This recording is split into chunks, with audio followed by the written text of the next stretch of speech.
বৰদিনৰ সামগ্ৰী লণ্ডভণ্ড কৰাৰ অভিযোগত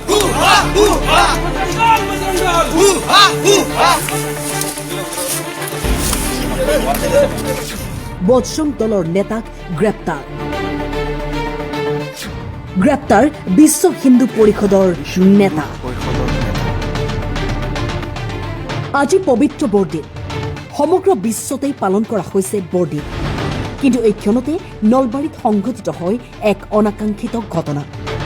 নলবাৰী পানীগাঁৱৰ ছেইণ্ট মেৰিজ বিদ্যালয়ত বিশ্ব হিন্দু পৰিষদ আৰু বজৰং দলে বিদ্যালয় চৌহদৰ ভিতৰত প্ৰৱেশ কৰি জয় শ্ৰীৰাম ধ্বনি দি লণ্ডভণ্ড কৰে খ্ৰীষ্টমাছ উপলক্ষে সজাই থোৱা বহু সামগ্ৰী।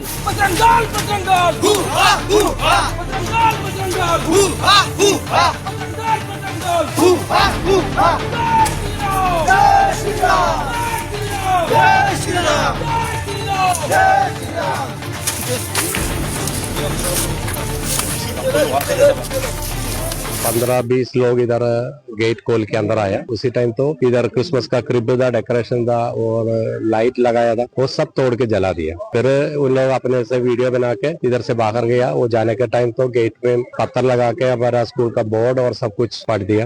और उधर एक बैनर लगाया था स्कूल का एडमिशन के बारे में, वो भी उन लोग तोड़ गया है। इसलिए इसके बारे में हम क्रिसमस नहीं मनाया, क्योंकि हमारा प्रोग्राम तो हम कैंसिल कर दिया। এই ঘটনা পোহৰলৈ অহাৰ পিছতে নলবাৰীৰ বিশ্ব হিন্দু পৰিষদৰ নেতাক অৱশেষত গ্ৰেপ্তাৰ কৰে আৰক্ষীয়ে। বিশ্ব হিন্দু পৰিষদ নলবাৰী জিলা সমিতিৰ সম্পাদক ভাস্কৰ ডেকা, উপসভাপতি মানৱজ্যোতি পাটগিৰি, সহকাৰী সম্পাদক বিজু দত্ত আৰু বজৰং দলৰ নলবাৰী জিলাৰ সংযোজক নয়নমণি তালুকদাৰক গ্ৰেপ্তাৰ কৰে। বৰদিনৰ সামগ্ৰী লণ্ডভণ্ড কৰা তথা বৰদিন পালন কৰিব নিদিও বুলি দাবী কৰিছিল নেতা কেইগৰাকীয়ে। बंद करना है आप लोगों को। सरस्वती पूजा मनाते हैं आप लोग? प्रिंसिपल कहाँ है? बुलाओ। अब फोन करूँ? प्रिंसिपल को बुलाओ, बताओ कि बजरंग दल आया है प्रोग्राम बंद करने के लिए।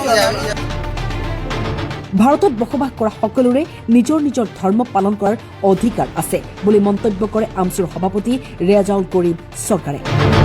কিছু নলবাৰীত বজৰং দলৰ নামৰে উদ্ধণ্ড কিছু যুৱকে যি ধৰণে ভাংচুৰ কৰিছে, যি ধৰণে কথা বতৰাবিলাক কৈছে, স্কুলত গৈ বৰদিন পালন কৰিব লগা স্কুলত গৈ তাতে আক্ৰমণ কৰা দেখিবলৈ পোৱা গৈছে।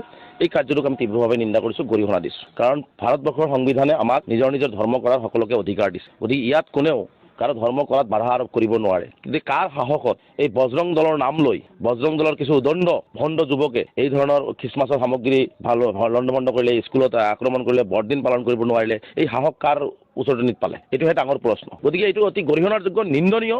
আৰু আমি খুব দুখ পাইছোঁ যে এজনৰ ধৰ্ম কৰিব যোৱা অনুষ্ঠানত ধৰ্মীয় সামগ্ৰী, খ্ৰীষ্টমাছৰ সামগ্ৰী এইবোৰ ভাঙিছোঁ, লণ্ডভণ্ড কৰা, ধৰ্ম পালন কৰিব নোৱাৰা, এই ধৰণৰ কথা বাৰ্তা কোৱাটো অসমত কিন্তু আমি প্ৰথমবাৰে এনেকুৱা ঘটনা আমি দেখিবলৈ পালোঁ। এজন অসমীয়া যুৱক হিচাপে আমি লজ্জাবোধ কৰিছোঁ আৰু এজন অসমীয়া হিচাপে আমি বহুত দুখ পাইছোঁ।